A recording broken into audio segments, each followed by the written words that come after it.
প্রতিমার জানু পরিবারের সকলকে জানাই অনেক অনেক স্বাগত। ভাবছো কি সাজুগুজু করে কোথায় যাচ্ছি? হ্যাঁ, তোমাদেরকে দেখাচ্ছি। পুরো ভিডিওটা দেখার অনুরোধ রইল তোমাদের, দেখতে থাকো। হ্যাঁ, আমি একটা মানুষ যে কিনা 4 চাকায় একদম উঠতে পারি না, উঠলেই গা গোলায়। তো যাই হোক, কি আর করা যাবে, এই জন্য কোথাও ঘুরতেও যেতে পারি না, খুব কষ্ট হয়। ট্রেনে কোনো অসুবিধা নেই, আমার মোটর সাইকেলে সারাদিন ঘুরে বেড়াতে পারবো, কোনো অসুবিধা নেই, কিন্তু 4 হুইলারে উঠলেই আমার গার মধ্যে গোলায়, খুব কষ্ট হয়। তো সেই দিনটা ছিল খুব স্পেশাল। সেই দিনটা ছিল আমার ছেলের জন্মদিন।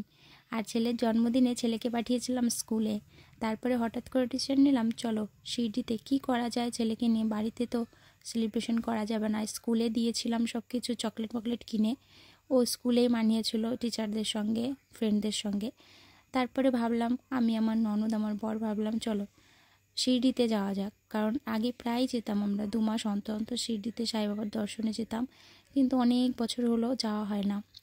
এই জন্য মনটাও টানলো আর বেরিয়ে পড়লাম। যতই কষ্ট হোক, পুরো রাস্তায় গাড়িতে শুয়ে শুয়ে এসছি যদিও।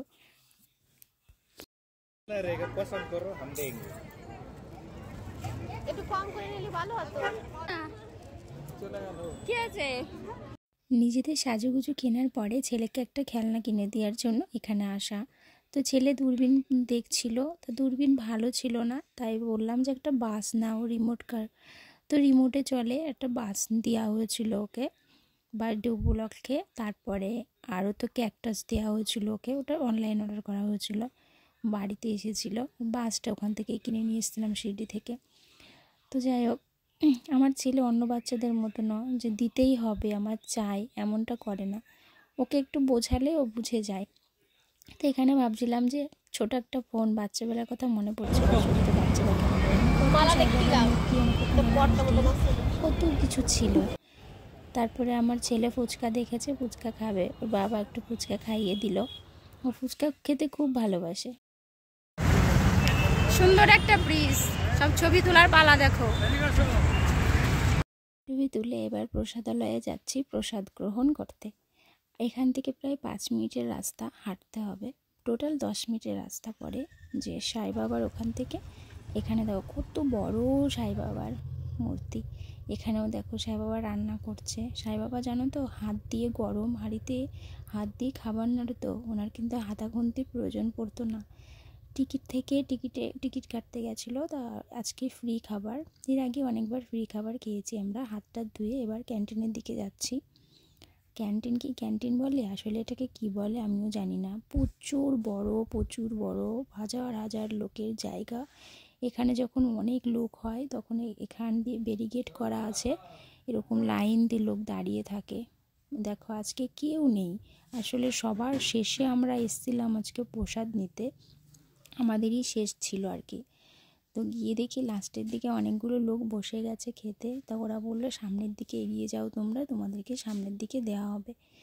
তাই সামনের দিকে চলে আসছি। দেখো প্লেটগুলো আগেই দিয়ে রেখে দিয়েছে ওরা, গ্লাস পরে দেবে, জল দেবে যখন তখন। আর সামনের দিকে যেতে দেখো কত মানুষ, তোমরা দেখলেই বুঝতে পারছো যে কত প্রচুর মানুষ এখানে খায় প্রসাদ।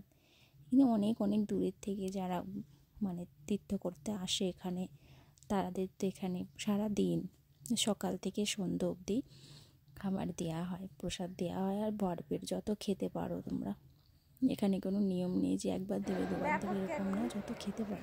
দরকার কি তোমার? তারপরে বসে পড়লাম। আর সব থেকে আকর্ষণীয় যেটা, সেটা খাবার কিভাবে দেয় তোমাদেরকে দেখাবো। পুরোপুরি না হলে কিছুটা যতটা পারি দেখাবো। তোমরা দেখো কিভাবে খাবার দেয়। জলও কিন্তু ওরকমই ঠেলা গাড়িতে করে নিয়ে আসে জল, ওখান থেকে জল তুলে দেয়। তো আমার সঙ্গে একটা বোতল ছিল অলরেডি, কারণ লাগে, আমি যা মানুষ, বোতল না হলে হয় না। তারপর একটু ছবি তুলছিলাম, লজ্জা করছিল সবার সামনে ফোনে এরকম তোলা, সবাই প্রসাদ খেতে বসেছে আর আমি তুলছি, কিন্তু তাও তোমাদেরকে দেখাবো বলে লজ্জা শরম মার খেয়ে যাই হোক করলাম।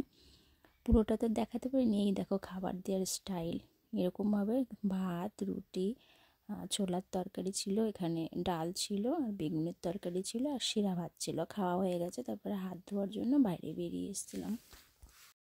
হাত ধুয়ে তারপরে চলে যাচ্ছি সামনের দিকে, প্রসাদালয়ের সামনে একদম যেতে হবে, অন্য গেট দিয়ে বেরিয়ে আসলাম।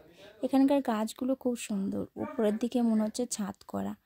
তোমাদেরকে পুরোটা দেখাতে পারিনি, বাড়ি আসার পর বুঝলাম যে এটুকু দেখালে ভালো হতো। আর এখানে আমরা দুজন মিলে প্রচুর ছবি তুলেছি এবং একটু ঘুনসুটি করলাম। আর এত আওয়াজ হচ্ছিল জলের চারিপাশে মানুষের, তাই আর কথাগুলো আমি দিলাম না, পরে ভয়েস করেছি। তো যাই হোক, ভিডিওটা কেমন লাগলো অবশ্যই তোমরা জানিও। আর যে বললাম যে প্রসাদ, লাড্ডু প্রসাদ কেমন হয় তোমাদেরকে দেখাবো, সবার শেষে দেখাবো অবশ্যই।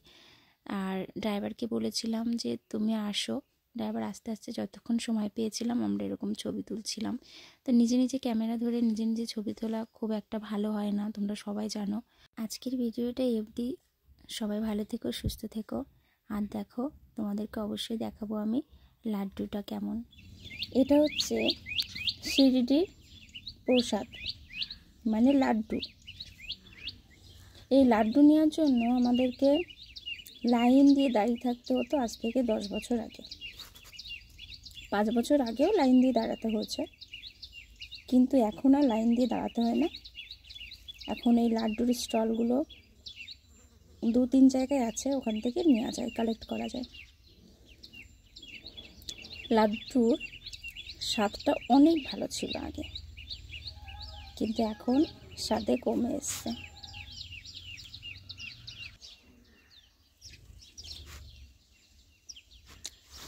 এখনও অনেক স্বাদ।